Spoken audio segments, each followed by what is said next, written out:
Segunda carta de Paulo a Timóteo, capítulo 2, versículo 15, diz assim: procura apresentar-te a Deus. 2,15.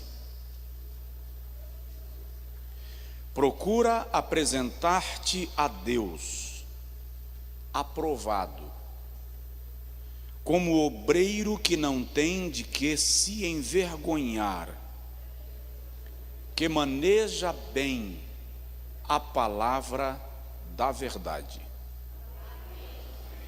Procura apresentar-te a Deus. Em algumas versões está escrito: procura apresentar-te diante de Deus, aprovado, como obreiro que não tem de que se envergonhar, que maneja bem a palavra da verdade. Quem diz amém? Diga comigo: Senhor, fala comigo e me orienta. Amém. Pode sentar um pouquinho. Aqui estamos para o culto da palavra. E eu disse aos irmãos semana passada que você trouxesse caneta e papel, ou algum material para anotação. Quer ver? Quem trouxe? Levanta a mão. Menos de um terço, você ficou devendo. Mas lembra de trazer. É culto da palavra, culto de ensino, culto de doutrina. E hoje eu quero começar uma sequência de mensagens. Não vai ser longa, não porque o conteúdo é pequeno, mas porque eu quero ser bem objetivo em cada uma destas séries, para lhe trazer a um conhecimento mais, eu diria que preciso, das Sagradas Escrituras. Nós vamos ficar algumas terças aqui falando sobre esse assunto, as Sagradas Escrituras. Vamos conhecer um pouco mais da Bíblia enquanto livro, enquanto revelação, enquanto guia de prática e fé da nossa vida cristã. Quebrar um pouco do romantismo, porque algumas pessoas enxergam a Bíblia e a fé com certo romantismo, e a Bíblia não é um livro romântico. A Bíblia é um livro de constituição. É a constituição do cidadão que pretende morar no céu. Se você já pleiteou, nós temos pessoas nos acompanhando pela internet, se você já pleiteou residência legal em outra nação, você sabe que existem critérios para isto, e um dos critérios é se submeter às leis que regem os cidadãos daquela nação. A Bíblia Sagrada é o livro que rege a vida do cidadão que está aqui, mas é temporário. Ele sabe que o seu lugar permanente é o céu. Seu lugar permanente é o céu? Diga amém. Então é um fato. Se eu fosse dar um tema específico, aliás, quero dar para a mensagem desta noite, eu quero falar sobre treinados para a guerra. Treinados para a guerra. Por que treinados para a guerra? Porque a Bíblia, a palavra de Deus, é retratada por Paulo, o apóstolo dos gentios, como a espada do Espírito. Se o irmão analisar Efésios capítulo de número 6, versículos 10 a seguir, quando Paulo descreve a armadura de Deus, o irmão vai perceber que a única arma de ataque que Paulo menciona é a palavra de Deus. Ele manda tomar o capacete da salvação, manda tomar a couraça da fé, os calçados na preparação do evangelho da paz, o cinturão da justiça. Todas estas armas são armas de defesa. Quando Paulo fala de uma arma de ataque, ele diz: tomai a espada do Espírito, que é a palavra de Deus. Ou seja, a arma que nós temos para atacar o maligno, para atacar as tribulações e as tentações, é a palavra de Deus. O irmão lembra quando Jesus estava sendo tentado? Se tu és o Filho de Deus, Mateus 4, Lucas 4, manda que estas pedras se transformem em pães. Jesus responde: está escrito, nem só de pão viverá o homem. Ele ataca com aquilo que está escrito. Satanás toma Jesus e leva a um monte alto e diz para ele: eu te darei todos os reinos do mundo e a glória deles, se prostrado me adorares. Jesus diz: está escrito, ao Senhor teu Deus adorarás e só a Ele servirás. O diabo então o leva no pináculo do templo e diz: salta daqui, porque também está escrito. Como o diabo percebe que Jesus o ataca com a palavra, ele resolve usar a palavra para convencer a Jesus. Está escrito que será dada a ordem aos anjos a teu respeito, para que eles te sustentem com as suas mãos, a fim de que não tropeces em nenhuma pedra. Jesus responde para Satanás: também está escrito, não tentarás o Senhor teu Deus. Então a palavra de Deus é a arma de ataque. Diga amém. Agora vem Paulo e diz: maneje bem a palavra da verdade, porque uma arma na mão de alguém que não sabe manejá-la vai resultar em tragédia. Sim ou não? Eu tenho um amigo na Flórida.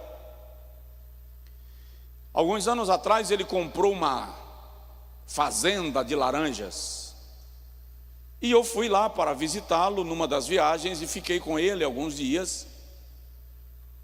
E ele resolveu me ensinar a atirar com uma escopeta. E ele pegou a escopeta e deu um tiro no meio do mato. Fez efeito nenhum, ele tranquilão.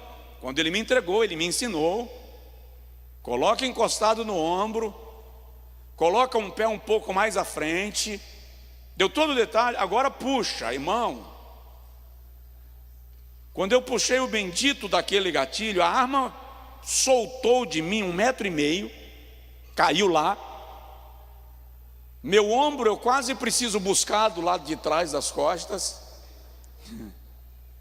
Porque quem não sabe manejar bem provoca uma tragédia. Utilizar a Bíblia Sagrada como espada do Espírito requer que aprendamos a manejá-la bem.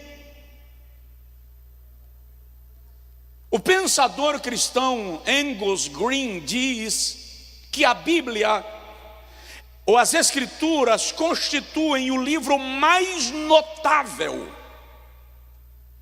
que o mundo jamais viu. Nenhum livro publicado, escrito na história da humanidade, pode ser comparado à Bíblia. A Bíblia Sagrada contém os pensamentos de Deus em relação ao homem. A Bíblia revela a condição espiritual e moral do ser humano. É a Bíblia quem nos apresenta o caminho da salvação. Ela revela a glória esperada pelos justos e a condenação reservada para os ímpios que não se arrependem. A Bíblia revela a beleza da glória preservada para os salvos e a beleza celeste. As suas doutrinas são santas, seus preceitos são justos, seus estatutos são verdadeiros, suas histórias são confirmadas pela história e pela arqueologia. suas decisões são imutáveis. A igreja ocidental, que tem total liberdade no uso das Sagradas Escrituras, lamentavelmente tem perdido o prazer de tê-la e de vivê-la. O apóstolo Paulo, escrevendo a Tito no capítulo de número 1, versículo de número 9, diz: retende firme a palavra fiel, que é conforme a sã doutrina, para que sejas poderoso. Retende a palavra para que tenhas poder para ensinar e para convencer os contradizentes. Uma igreja sem a palavra de Deus, uma igreja sem a Bíblia, pode ser qualquer coisa menos igreja.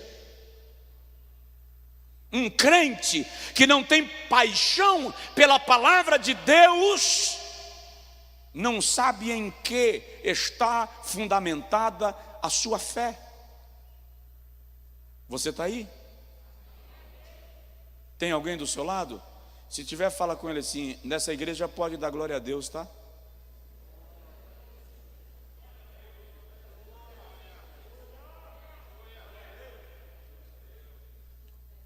Nós, crentes genuínos, cremos na Bíblia como a palavra de Deus. Não cremos que ela contenha a palavra de Deus, nós cremos que ela é a palavra de Deus. E é por isso que aceitamos que a nossa vida seja guiada pelas Sagradas Escrituras. Não queremos ser guiados por preceitos humanos, achismos humanos, invencionices humanas, regrinhas religiosas, porque a palavra de Deus é o livro que revela, que mapeia a nossa trajetória até a glória celestial. Quem crê assim, diga amém.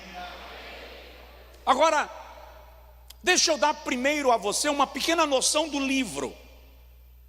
Quem trouxe a Bíblia? Eu trouxe essa grandona aqui porque essa semana, quando eu terminei de pregar, alguém confiscou minha Bíblia. Normalmente, quando eu prego por aí, quando termina o culto, eu acho que já foram embora umas 15 Bíblias minhas. Porque quando termina o culto, o irmão chega: pastor, sua Bíblia. E essa semana em Recife, semana passada em Recife, um irmão me seguiu. Ele me seguiu, onde eu preguei ele estava. E toda hora, quando terminava o culto, ele encostava e dizia assim: eu estou lhe seguindo porque eu quero ganhar a sua Bíblia. E aí no último dia eu não tive mais jeito, porque ele chegou na frente de uns pastores: pastor, o senhor já terminou de pregar, o senhor vai viajar para casa amanhã? Eu disse: sim, amanhã eu viajo para casa. Pois não, pastor, então o senhor já pode me dar a sua Bíblia. E aí eu acabei ficando sem ela de novo. Mas, vamos lá, vamos conhecer o livro que nós utilizamos. Primeiro eu queria lhe lembrar que a Bíblia não era dividida nem em capítulos, nem em versículos. Aliás, ela não era nem dividida em Antigo Testamento e Novo Testamento. Era um livro, um conjunto de livros sem essas divisões. Em 1227 depois de Cristo, é que a Bíblia é dividida em capítulos pelo arcebispo de Cantuária. Então surgem os capítulos, o Stephen Langton, que era arcebispo da Igreja Católica Romana, ele é quem divide a Bíblia em capítulos. E em 1551 é que os capítulos são divididos em versículos. Nessa mesma época é que se faz a separação entre Antigo Testamento e Novo Testamento. Por que eu estou dizendo isso? Para que você está dizendo isso, pastor? Acredite, não é por acaso. É para desmantelar aquela ideia de algumas pessoas que dizem assim: isso aqui não vale para mim, porque isso aqui é do Antigo Testamento, isso aqui é do Novo Testamento. Presta atenção. Quando nós vamos estudar a Bíblia, o que nós temos que compreender, e eu queria que você colocasse isso bem na sua mente, não é se o texto é do Antigo ou do Novo Testamento. O que eu e você precisamos entender para compreender a palavra de Deus e aplicá-la em nós é, daquilo que está escrito, quem está falando? Para quem está falando? Por que está falando? Em que contexto está falando? E de que forma isso se aplica a mim?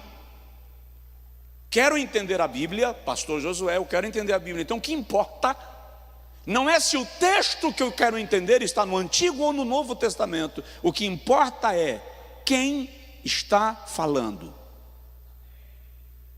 Para quem está falando? Por que está falando?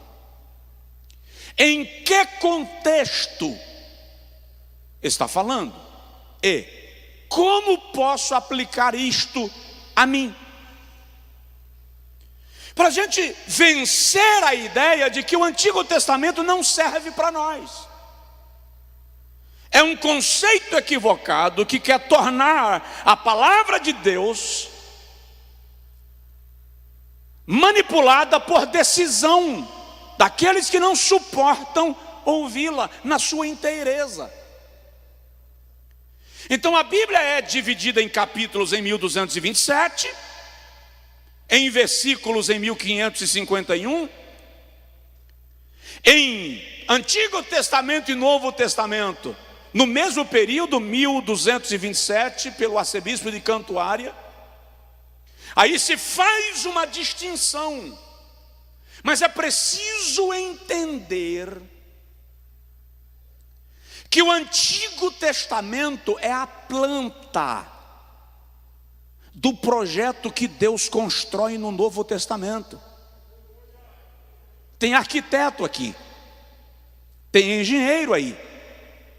Um engenheiro não começa uma obra sem antes elaborar uma planta. O Antigo Testamento é a planta da obra que Deus manifesta em Cristo no Novo Testamento. O fato de a obra já estar construída não te dá o direito de queimar a planta. Sabe por quê? Porque a primeira coisa que você vai precisar quando vai vender um imóvel, quando vai alugar o imóvel, quando vai averbar o imóvel, quando vai escriturar o imóvel, é apresentar a planta. Qual é a obra que Deus revela no Antigo Testamento, executa no Novo e se manifesta? A igreja. A igreja é a grande construção de Deus. Ele fez o projeto, executou o projeto em Cristo, e o Espírito Santo é quem faz o gerenciamento desta grande obra. E a Bíblia Sagrada é o livro que estabelece os parâmetros desta obra que está sendo realizada pelo Espírito Santo. Amém? Então é importante compreender isso. Agora, vamos entender que o nosso Antigo Testamento, por exemplo, o Antigo Testamento foi escrito ao longo de aproximadamente 1000 anos. E é muito interessante lembrar que a Bíblia hebraica está dividida em 3 partes. Torá, diga comigo, Torá, que significa lei, se refere ao Pentateuco.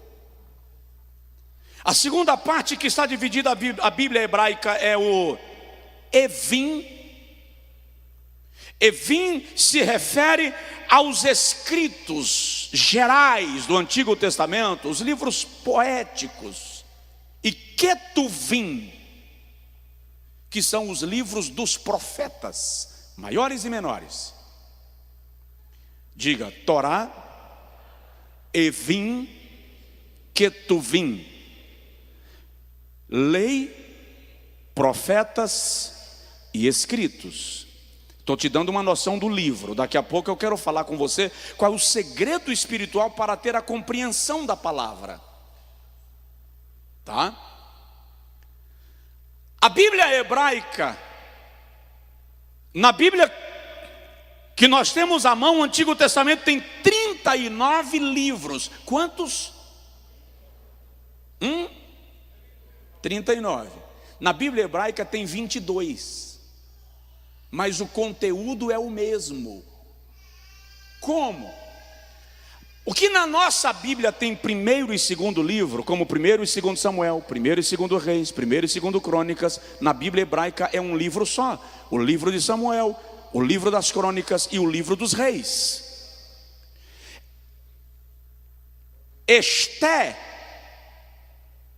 Esdras e Neemias, aliás, Esdras e Neemias é um único livro, porque é o livro que descreve o retorno dos judeus do cativeiro babilônico. Os 12 profetas menores formam um só livro. Para nós é Oséias, Joel, Amós, Obadias, Miqueias, Sofonias, Ageu, Abacuque, Malaquias. Na Bíblia hebraica é o livro dos profetas menores. Então o conteúdo é o mesmo, mas a subdivisão do Antigo Testamento é diferente da subdivisão que nós temos à nossa disposição. Você está me entendendo bem? Diga amém. Diga comigo, é culto de doutrina. Vamos lá. Conforme nós temos a Bíblia à nossa mão, a nossa Bíblia, o Antigo Testamento, é dividido em 5 partes. Quantas? Vamos aprender? A primeira, Pentateuco, chamado também de lei. Segunda parte, livros históricos, que vão do livro de Josué até o livro de Esté. Livros históricos. Terceiro, livros poéticos, que vão de Jó até Cantares de Salomão. Quarto, profetas maiores, do profeta Isaías até o profeta Daniel. E quinto, profetas menores, de Oséias a Malaquias. É assim que é dividida a Bíblia que nós temos à mão, o seu Antigo Testamento. Muitas vezes o irmão, por exemplo, encontra citação do profeta Isaías no livro dos Reis, e Isaías aparece lá na frente, depois o livro de Isaías, e você fica sem compreender. O livro de Jó está vizinho dos Salmos, e tem gente que pensa que Jó era amigo de Davi.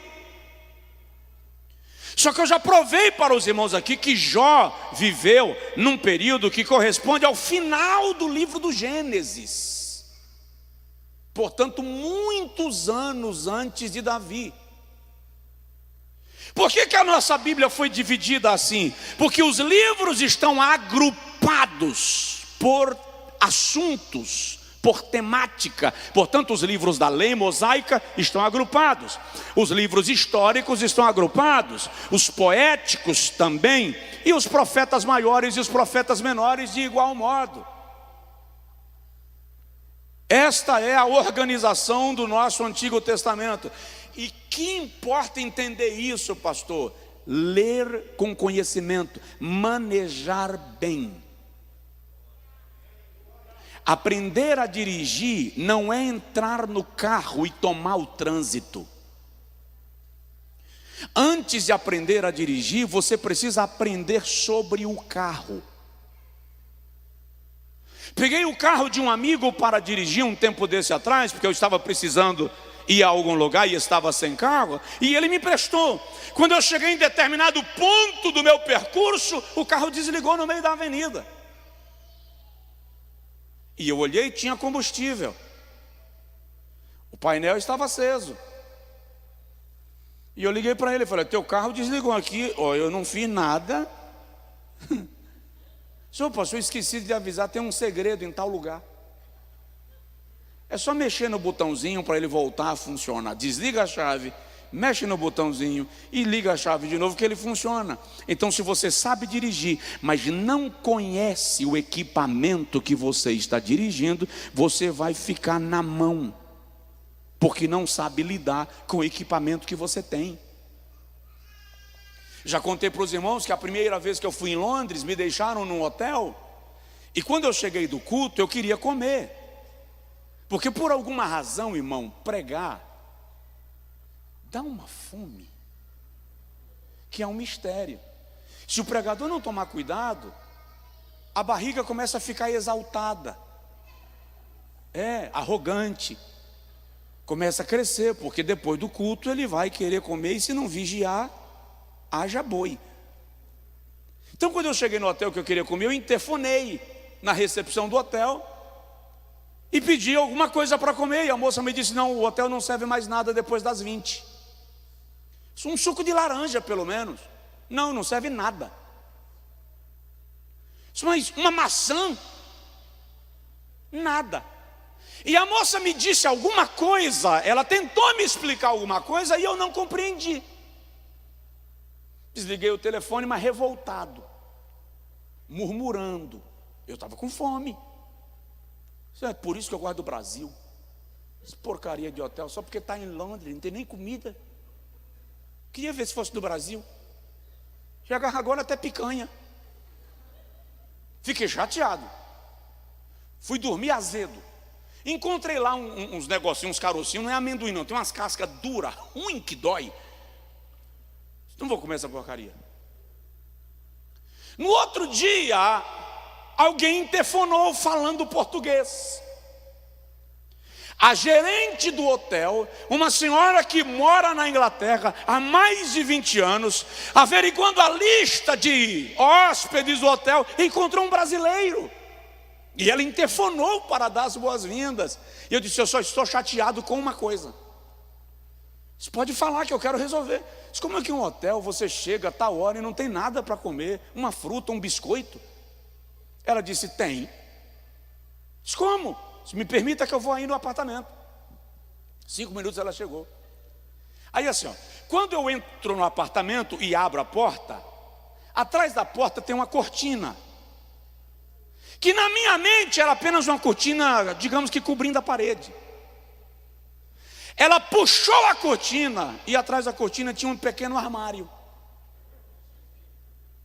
Biscoito doce, biscoito salgado, bolinho de mel, suco de laranja, achocolatado, amendoim, barrinha de cereal. Eu falei com ela: eu não acredito. Aí eu captei que a moça ontem, quando ela tentou falar algo que eu não entendi, ela estava tentando me explicar que tinha comida atrás da cortina. Ou seja, eu não sabia lidar com o ambiente onde eu estava. Dormi com fome, tendo comida dentro do quarto. Então é preciso aprender a lidar com as Escrituras, para você não passar fome com o alimento na sua mão.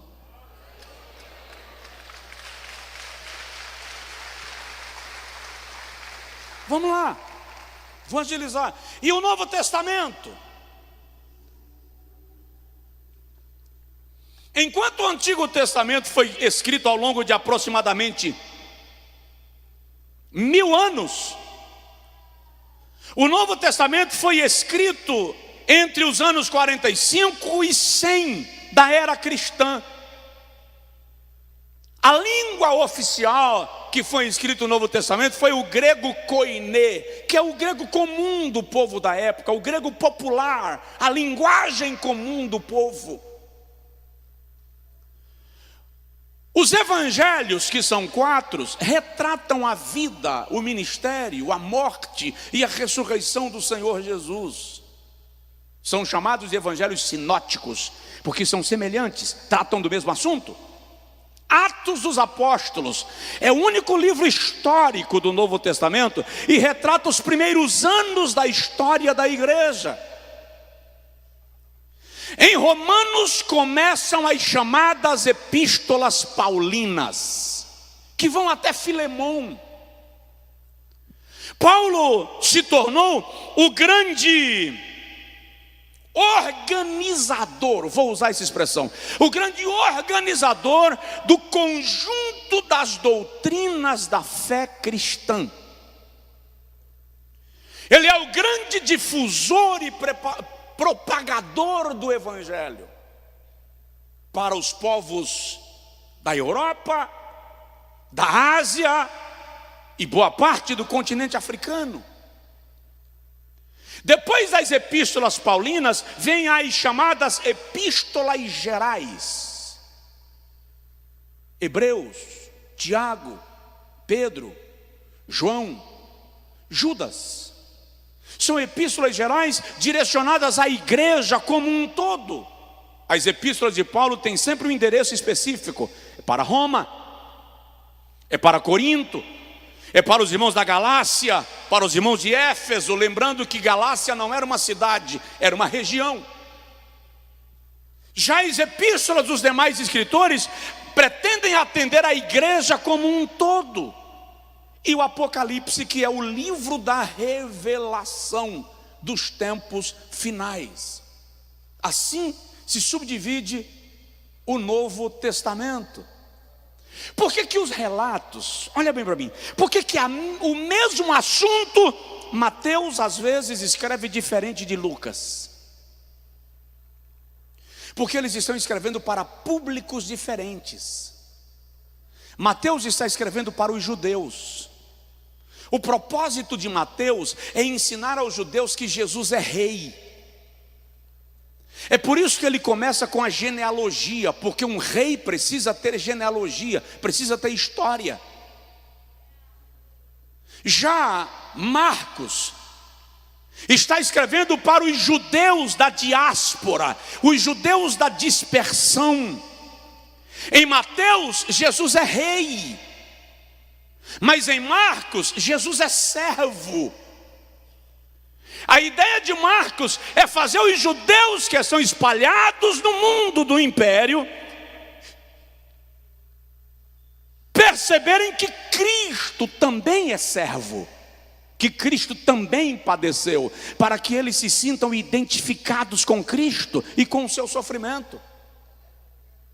Já Lucas está escrevendo para os gregos, então Lucas tem um relato mais rebuscado. Existem alguns detalhes dos relatos que Lucas dá e os outros escritores não. Enquanto em Mateus Jesus é rei e em Marcos ele é servo, em Lucas ele é apenas o filho do homem, porque os gregos não aceitariam que Lucas argumentasse em Jesus como Deus. O seu panteão de deuses é fechado, então Lucas apresenta Jesus como o filho do homem, que veio para resgatar os homens, a fim de lhes levar à presença de Deus. Já João está escrevendo para os romanos, então ele segue uma outra linguagem, até o fuso horário que João utiliza é diferente dos demais. Tudo isso é importante para você compreender o livro que você usa para você manejar bem a palavra da verdade. Está me entendendo? Diga amém. Agora, o que eu devo fazer? Como eu posso? Qual é o segredo para que eu conheça a Bíblia e a maneje bem? Algumas pessoas dizem: eu não creio na Bíblia porque cada um pode interpretar como quiser. Olha bem para esse pastor, por favor. Olha bem para mim. A Bíblia não é um livro que você pode interpretar como quiser. A Bíblia tem uma mensagem central e específica. Qualquer interpretação diferente daquilo que ela de fato está dizendo é inválida, é interesseira ou de má fé. Pedro diz na sua primeira epístola, capítulo 1, versículo 20 e 21, que nenhuma profecia da Escritura é de particular interpretação. Porque homens de Deus falaram movidos pelo Espírito de Deus. Então, a Bíblia Sagrada não é o livro para cada um criar a sua doutrina, ela é a doutrina, ela é o fundamento da fé. Por isso, nós precisamos nos livrar da ideia de cada um interpretar como quiser. Paulo diz aos Tessalonicenses, no capítulo 2, versículo 3: dou graças a Deus, quando estive entre vós, recebestes a palavra de Deus como ela realmente é. Palavra de Deus.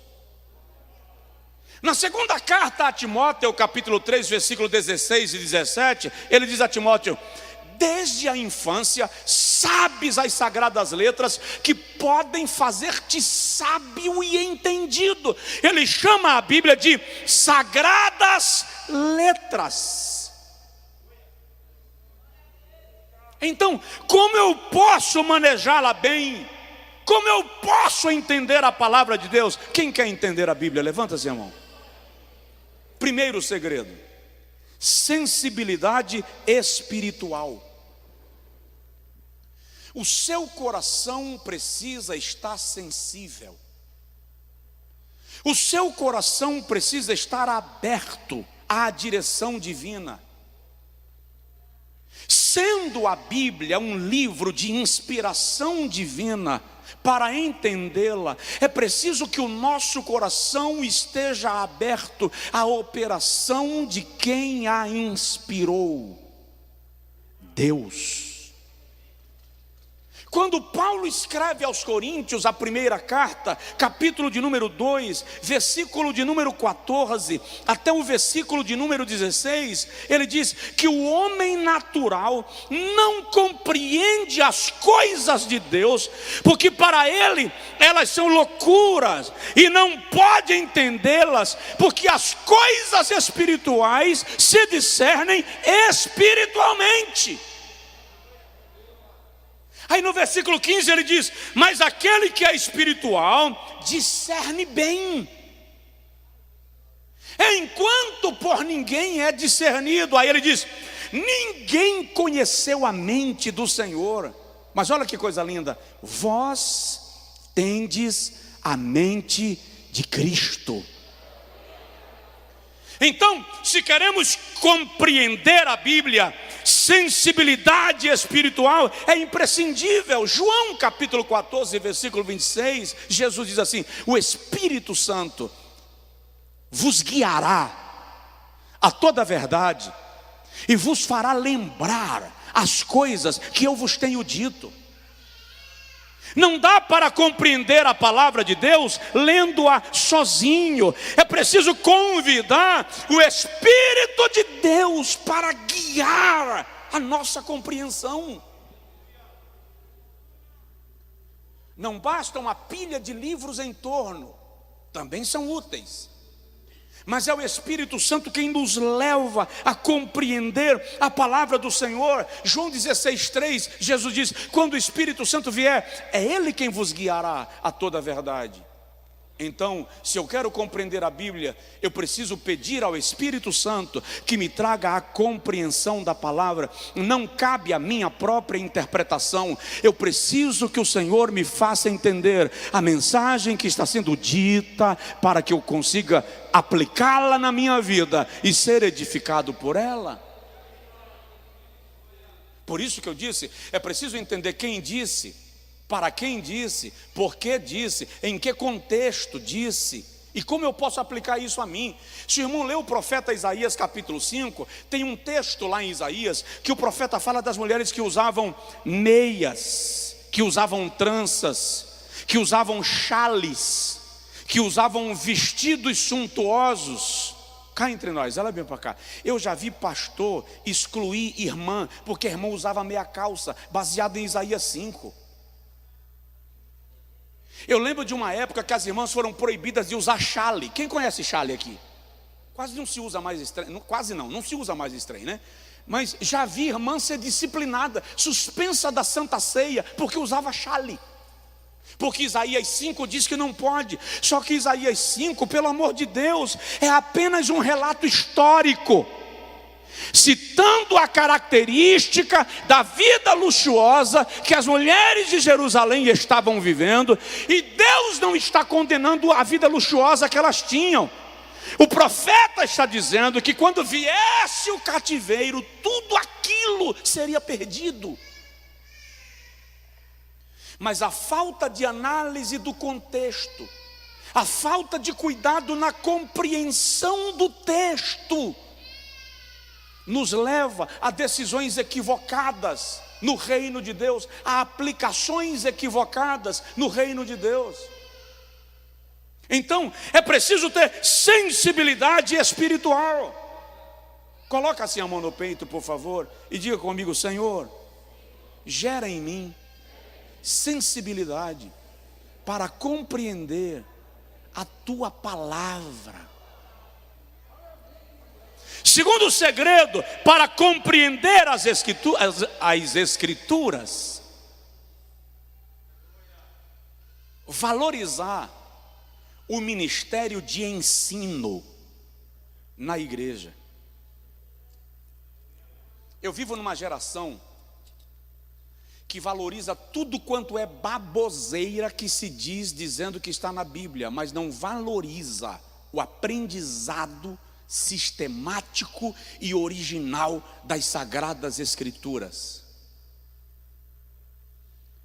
No dia que eu aprender a pregar mensagenzinha romântica que massageia o ego, que distorce a Bíblia, que coloca Deus como servo do homem, no dia que eu aprender a pregar a mensagem que coloca a igreja em função dos interesses humanos, no dia que eu aprender a contar conversinha dizendo que é Bíblia, a multidão vai aplaudir, porque a multidão é estimulada por espetáculos circenses. Mas quando o assunto é ensino sistemático da palavra de Deus, não atrai uma geração de quem Paulo diz que recebeu comichões nos ouvidos, rejeita a sã doutrina, porque prefere o ensino movido por espíritos enganadores. Isso é uma tragédia na nossa história. A igreja precisa aprender a valorizar o ministério de mestres na igreja. O apóstolo Paulo, escrevendo aos Efésios, capítulo 4, versículo 11 e 12, diz assim: e ele mesmo Jesus, deu uns para apóstolos, e outros para profetas, e outros para evangelistas, e outros para doutores e mestres. Aí Paulo diz: visando o aperfeiçoamento dos santos. Os 5 ministérios da igreja, que inclui o ministério de mestres, visa o aperfeiçoamento da igreja. Por que o ministério de mestres da igreja é importante? Vou repetir um texto que eu já disse. Pedro, escrevendo a primeira epístola, capítulo 1, versículo 20 e 21, ele diz: nenhuma profecia das Sagradas Escrituras é de particular interpretação. Através da leitura daqueles que se dedicaram ao ministério de mestres, você aprende em 5 minutos aquilo que demorou anos para alguém aprender. É preciso valorizar isto, valorizar o culto de doutrina, o culto da palavra, valorizar a escola bíblica. Domingo pela manhã tem escola bíblica, quase ninguém vem. Por quê? Porque tem programa de esportes na TV, pastor. Porque é o dia de eu preparar o churrasco. Porque é o dia de eu dormir até mais tarde. É por isso que a escola começa mais tarde, começa 9h30. Para que nós tenhamos a oportunidade de aprender a palavra de Deus. Para não sair por aí falando bobagem. Pastor, eu gosto de ficar ouvindo na televisão. Na internet é perfeito, se você souber quem é que está te ensinando na internet. Porque se você não souber quem é que está te ensinando na internet, você pode estar tomando água de esgoto, pensando que é de filtro. Eu encontrei um outro dia um texto na internet sobre um assunto que eu estava pesquisando, mas o texto estava excepcional. Devia ter umas 70 páginas o texto, e eu fui lendo. Só lá no meio que eu encontrei uma citaçãozinha que contraria completamente o que a Bíblia diz. Aí eu desci o texto todo para ir lá no rodapé e identificar quem estava falando. Eu lembro de um camarada, eu li uma certa feita, ele estava perdido no deserto, foragido no deserto, alguma coisa assim. E quando ele começou a sentir muita sede, ele passou a ter alucinações. E caído no deserto, ele viu uma poça de água, e arrastando, ele foi para aquela poça de água e bebeu a água inteira, graças a Deus. Só quando ele despertou da alucinação, ele descobriu que era uma poça de urina de camelo. Quando você tem sede demais, você corre o risco de tomar urina de camelo pensando que é água. Então, identifique quem está lhe ensinando, com quem você está aprendendo, para ter a certeza que aprendeu certo. Tem muita gente ensinando Bíblia por aí. Estou falando isso porque é culto de doutrina. Estou falando isso porque estou na igreja onde sou pastor. Tem muita gente ensinando Bíblia por aí, distorcendo, criando heresias, dando comida podre para a multidão, e está pensando que não vai chegar o dia que terá que responder diante de Deus pelo que está ministrando. Porque o que eu prego aqui, eu vou responder diante de Deus. Ou você não sabia? Então, valoriza o ministério dos mestres da igreja, valoriza os cultos de ensino na igreja. Paulo diz a Timóteo, segunda carta, capítulo 3, versículo 14 ao 17. 2 Timóteo 3, 14 a 17. Desde a infância, sabes as sagradas letras que te farão entendido para a salvação. Permanece naquilo que aprendestes. Toda a escritura é divinamente inspirada e proveitosa para redarguir, para instruir e para corrigir em justiça, a fim de que o homem de Deus seja perfeitamente preparado e aperfeiçoado para toda boa obra. Pastor, eu quero conhecer as Escrituras. Senta para ouvir quem ensina as Escrituras com responsabilidade. Desculpa a franqueza agora. Para de comer pipoca pensando que é tutano. Pipoca tira a fome, mas não sustenta. A sua vida espiritual precisa de tutano, precisa de comida sólida, precisa de alimento que te fortaleça para a viagem cristã. Ei, a vida espiritual não é uma diversão. A batalha espiritual não é parque. Você precisa se alimentar da palavra de Deus.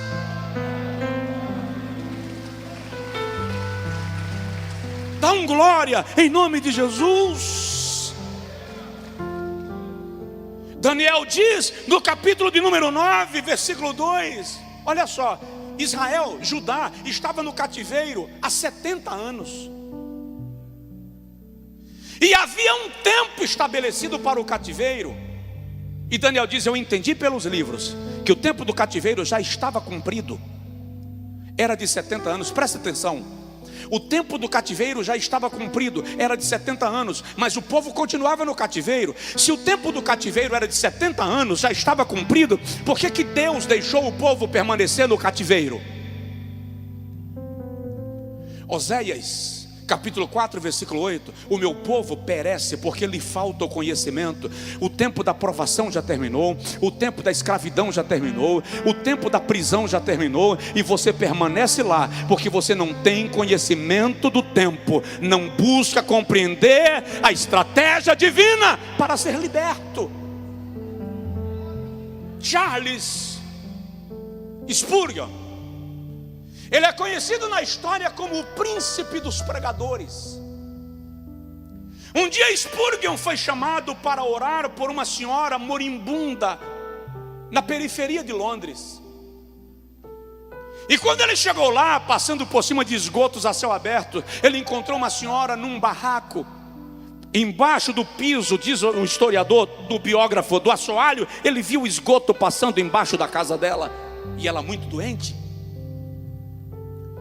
Antes de orar por ela, enquanto conversava, Spurgeon identificou um quadro pregado, fixado na tábua do barraco. E ele se aproximou do quadro para ler. Quando ele terminou de ler o quadro, ele perguntou para aquela senhora: a senhora sabe ler? Ela disse: não, senhor. E ele perguntou: quem lhe deu esse quadro? Anos 1700 de alguma coisa. Ela disse: a minha mãe trabalhou com uma família muito nobre de Londres, cuidou dos patriarcas até que eles morressem. Quando a minha mãe morreu, eu continuei trabalhando para aquela família, cuidando dos filhos, e cuidei até da última filha, até que ela morreu. E antes de morrer, aquela senhora me deu esse papel enrolado e amarrado com uma fita. Quando eu abri o papel, eu achei tão lindo que eu mandei fazer uma moldura e coloquei aí como lembrança. Spurgeon olhou para aquela senhora e disse: esse papel é o testamento daquela família. A senhora é dona de castelos, barras de ouro, terras, gado, poços de petróleo. Ela fez da senhora a sua única herdeira. Ela estava morrendo na miséria, com a riqueza fixada num prego, na tábua do barraco. O que foi que libertou ela? Um mestre chegou, identificou o segredo, e ela foi liberta do estado que estava. Não porque Deus desceu extraordinariamente para libertá-la, mas trouxe alguém para lhe ensinar o caminho da libertação e o caminho da vitória. Valorize o ensino dos mestres na igreja. Eu preciso parar.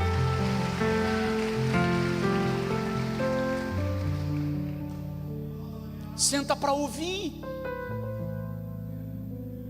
Senta para ouvir. Não faz muito tempo que eu fui ministrar numa outra nação, antes da pandemia, naturalmente. E quando o tema me veio à mão, eu liguei para alguém que já foi meu professor e disse: preciso ser orientado sobre um texto. E ele disse: vou para aí. Ele mora em outro estado, em relação ao estado que eu estava, e ele veio do outro estado. Jones estava comigo. Querido, ele entrou no meu quarto de hotel 9 da manhã. Saiu do meu quarto de hotel 8 da noite, para me fazer entender um versículo.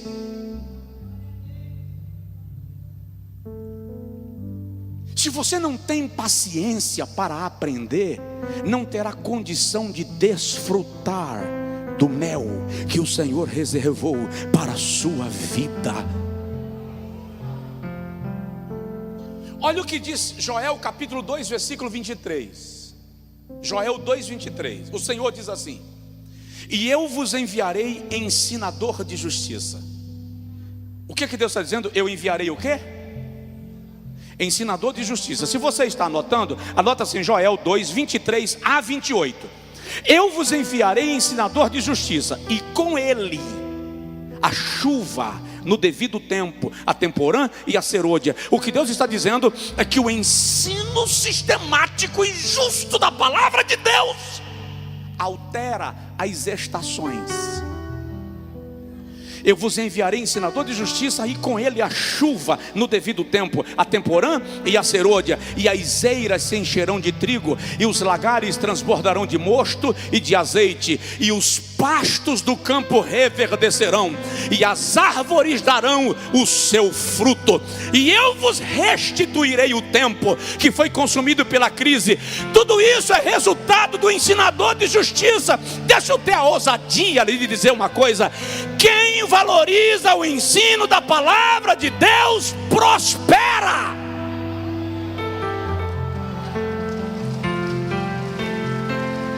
Eu vos restituirei o tempo que foi consumido pela crise, e vós comereis e vos fartareis, e nunca mais sereis envergonhado. Aí o Senhor repete: e eu estarei no meio de vós, e saberei que eu estou no meio de vós, e comereis abundantemente, e vos fartareis, e o meu povo nunca mais será envergonhado. E há de ser que nos últimos dias derramarei do meu espírito sobre toda a carne. Vossos filhos e vossas filhas profetizarão, os vossos velhos terão sonhos, e os vossos mancebos terão visões. Tudo isso começa quando ele diz: eu vos enviarei ensinador de justiça.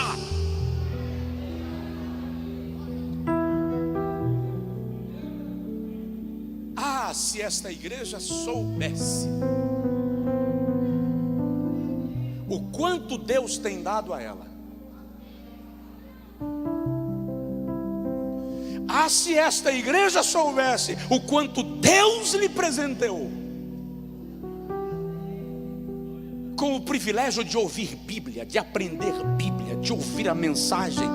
E graças a Deus, um pastor que não sente necessidade de distorcer a Bíblia, que tem consciência da responsabilidade de pregar Bíblia, e que para a glória de Deus formou obreiros com o mesmo sentimento em relação à Bíblia.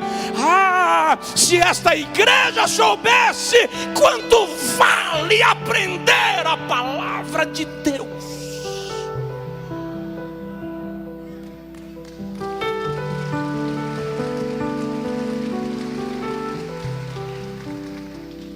Eu recebo convites para ir ao mundo ensinar Bíblia.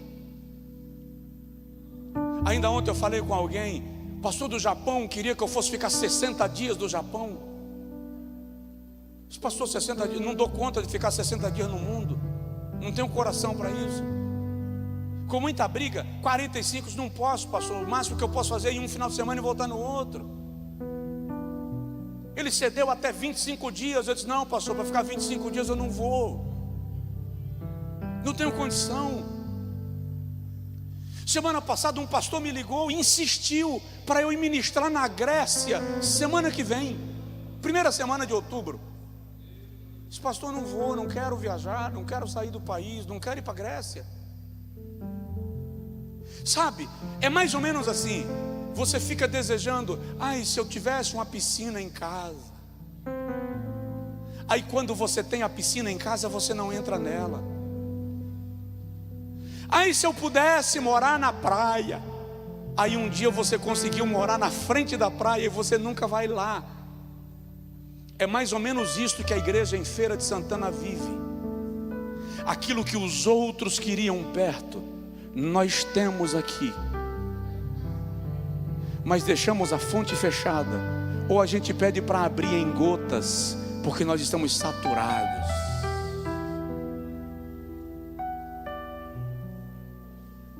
E eu não estou falando do pregador, eu estou falando da graça de Deus, da bondade de Deus, que resolveu derramar sobre nós, que resolveu dizer assim: eu vou agraciar esta casa, eu vou abençoar esta casa, eu vou alimentar esta casa, eu vou fortalecer esta casa. Eu vou parar, e eu vou deixar para continuar isso aqui semana que vem, senão eu vou para 9h30 pregando e eu não quero ir. Mas deixa eu te falar uma coisa. Aqui nesta igreja, o culto termina 9h, quando a gente faz o ofertório, um bocado vai embora. Eu vou falar antes de você levantar para ir embora, que tem gente planejando ir embora na hora do ofertório. E eu vou lhe dizer que se você precisa ir embora por necessidade, eu respeito sua necessidade, valorizo e oro por você.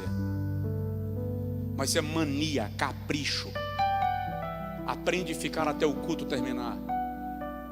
Porque quando você vai para a porcaria do cinema, você não sai antes da legenda subir. Eu estava numa igreja domingo em São Paulo, cabe 5.000 pessoas. Comecei a pregar quase 10 horas.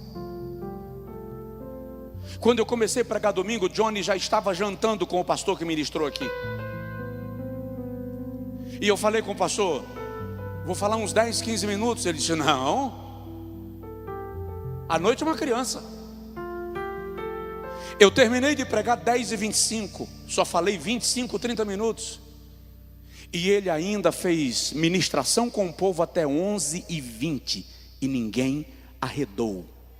Em São Paulo, uma cidade brutamontes, que o cara para sair para o trabalho amanhã precisa levantar 3, 4 da manhã.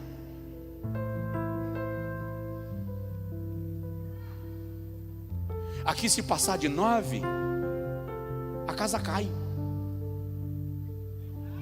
E eu vou repetir, se você precisa ir por necessidade, você tem horário de trabalho, o bairro que você vai, o seu último ônibus está na ponta da agulha, pastor. Se eu perder, só jejum e oração. Vai na paz. Mas se é mero capricho, se converta. Aceite Jesus de novo. Eu estudo às vezes 20, 30 horas para lhe trazer uma mensagem que eu vou pregar em 40 minutos. Para quê? Para não lhe entregar bolo vencido, pão duro, biscoito mofo. Para lhe entregar pão quente,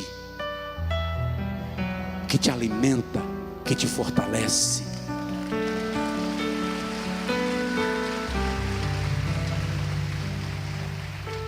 Terça que vem eu continuo esse raciocínio aqui, que eu quero que você compreenda qual é o segredo para que eu compreenda as Escrituras. Eu só falei 2: sensibilidade espiritual. E valorize o ministério de mestres, de ensino na igreja. Aceite sentar para aprender. Mas não aprenda de qualquer jeito. Aprenda de qualquer um. Não beba água de qualquer torneira. Não coma uma comida sem saber a origem dela.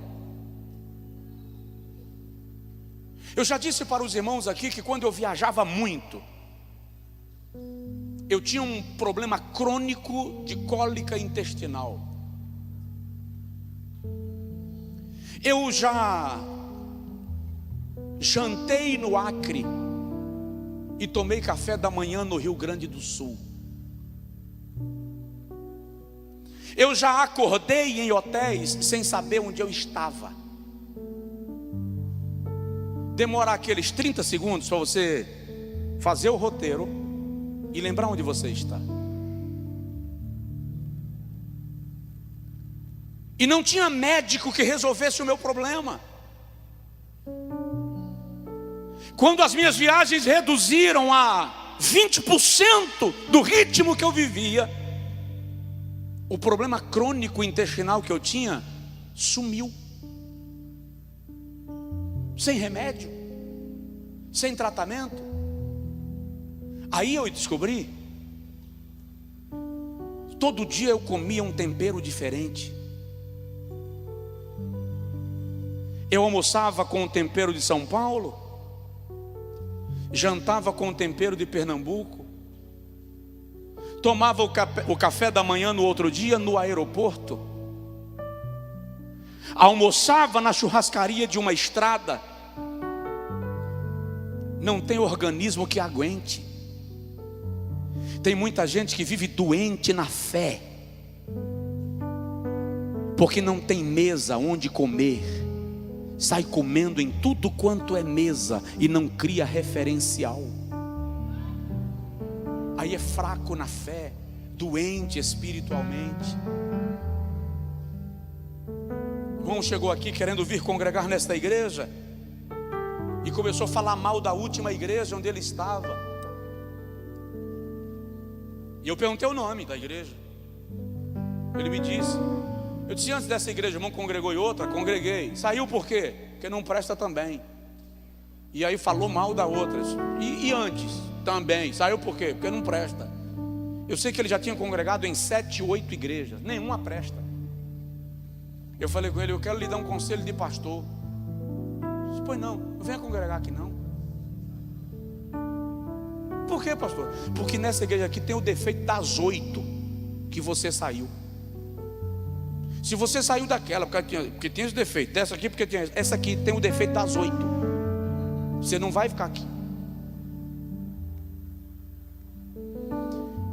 Para de mudar de igreja porque você encontrou defeito. Você está na contramão. Comece a colocar Cristo como sua referência de vida, a igreja como sua referência relacional. E lembre que a Bíblia diz que assim como o ferro aparelha o ferro, assim o rosto de um homem aparelha o rosto do amigo. Se o cara tem defeito e você não, contribua para que ele seja melhorado, porque o nosso papel é de edificar uns aos outros, santificar, cooperar com a santificação uns dos outros, a fim de que o nome de Jesus Cristo seja glorificado. Diz amém.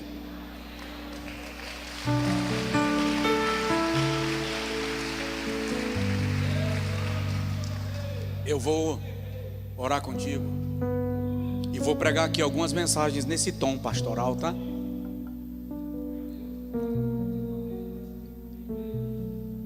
Nós precisamos nos comportar como igreja.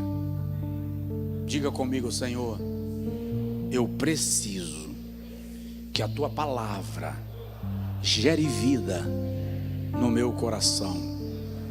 Eu preciso ser instruído, disciplinado na tua palavra, em nome de Jesus.